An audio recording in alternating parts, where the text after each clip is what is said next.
My name is Ann Harrington. I'm a teaching associate professor in the Department of Elementary Education at North Carolina State University.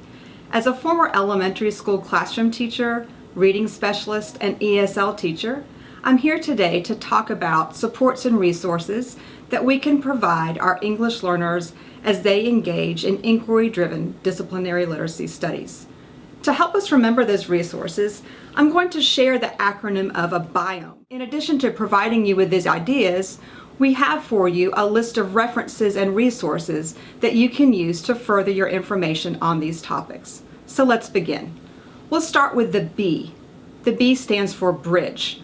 We want to consider ways that we can build on our English learners' strengths, interests, and also passions from their homes and from their communities. In other words, instead of looking at our English learners from a deficit perspective, we want our students to be seen in strengths-based ways. For example, we want to know what our students care about, what their passions are, and what their interests are. There's a wonderful resource by Stephen Lane called Inspiring a Passion for Reading. In this book, Lane talks about ways that we can interview our students and provide them with interest inventories so that we can get to know who they are as people.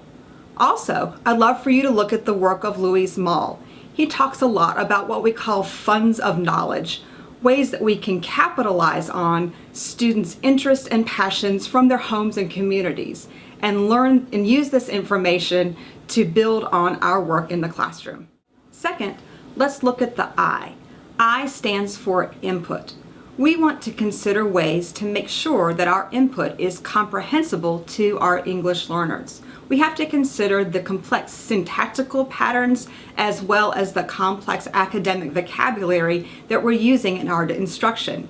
How can we make sure that our input is understandable to our students?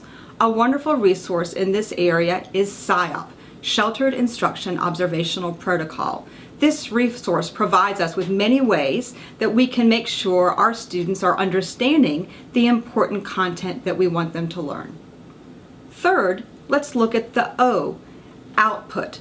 Particularly for our English learners who are in their early stages of language development, we want to think about ways that we can structure their response options. As we engage our students in formative and summative assessments, we want to make sure that we have ways to determine our students' knowledge. The use of sentence frames and paragraph frames can be very helpful in this area. For example, when we're assessing our students' learning, we may want to have them engage in sentence frames such as, I learned that this information is important because, I think this information will help me in the future because. If we give our English learners ways to express their learning, we can ensure that they are obtaining the information that we want them to learn.